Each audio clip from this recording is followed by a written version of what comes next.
that, I'd like to recognize my good friend from Texas, Mr. Moran, for 5 minutes. Thank you, Mr. Chairman, and thank you to each of the witnesses for being here today to share your testimony. Thank you in particular for putting national security policy and foreign affairs policy ahead of politics. I appreciate that. Your commitment to improving our future behavior by evaluating our past decisions is underscored by your presence here and the testimony you've given, and I deeply appreciate that. Colonel Crumrick, I want to start with you. You mentioned that in your testimony that the administration's timing and, quote, selective intelligence blindness were two of the three fundamental flaws that directly threaten the military plan and mission execution. That was from your testimony. I'd like to know, in your opinion, what is one of the most grievous or egregious examples of, quote, selective intelligence blindness attributable to the Biden administration during the Afghan withdrawal process? There's a number to choose from. I think the key piece is when you have over 100 years of experience between those three four-star generals, and they're telling you, based on all of this experience, that we need to hold off on the withdrawal until the conditions are met.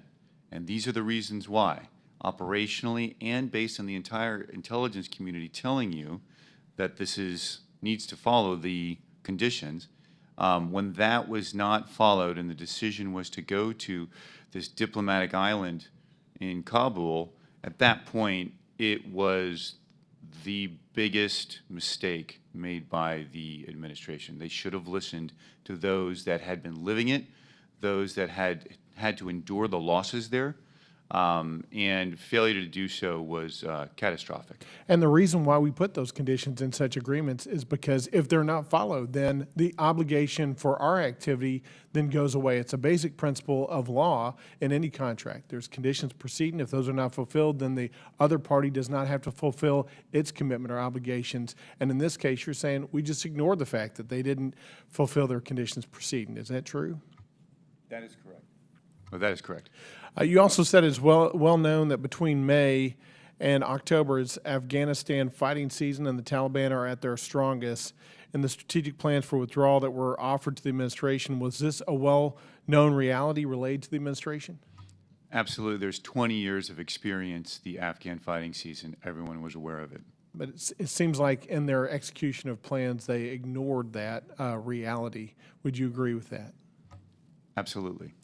How high would you rank timing as a means for a successful mission when considering the Taliban's season of aggression that was well known for decades? It's extremely important. Some people focus on courses of action, but I would always argue that the timing of your operation absolutely matters just as much. One more question for you, and then I'll move over the dais. But to the best of your knowledge, what agreements, if any, did the U.S. make with the Taliban after Kabul fell? I am not privy to that answer. Does anybody at the dais have an answer to that question? Colonel Kalinda, do you know as well? Or I do not. Command Sergeant Major? I do not either. All right. Colonel Kalinda, I want to come to you and thank you for your testimony. You got about a minute and a half, but I want to give you just the opportunity to talk about anything that you've not been able to emphasize today that we need to take away as a lesson from this botched withdrawal as to what we need to do differently in the future. What lessons can we learn that we haven't discussed today? We need to take a yes and approach to these disasters. We need to, of course, look at the immediate disaster of the withdrawal and evacuation. Also, what got us there, because if we don't, we're going to wind up in another war that ends up in disaster. So I offered, three of the immediate causes of the collapse, and these rhyme across Vietnam and Afghanistan. I mean, the first one is the Afghan government never bothered to gain the buy-in of the Afghan people. As Colonel Crumrick said, they became a predatory kleptocracy, government of thieves, where positions were for sale for exorbitant amounts of money. A police chief in a big province might go for as much as $3 million US. And in exchange for that, buying their position, they were able to use the position to make the money back through land theft, kidnapping for ransom, extorting our aid and development dollars, et cetera. And all these actions pushed Afghans into the arms of insurgents who were targeting and killing our soldiers. A second major reason is that, as Colonel Krumrich said, the Taliban were much more innovative. We got very complacent over 20 years, believing, we in the Afghan government believing that we could do the same thing over and over again and expect similar results.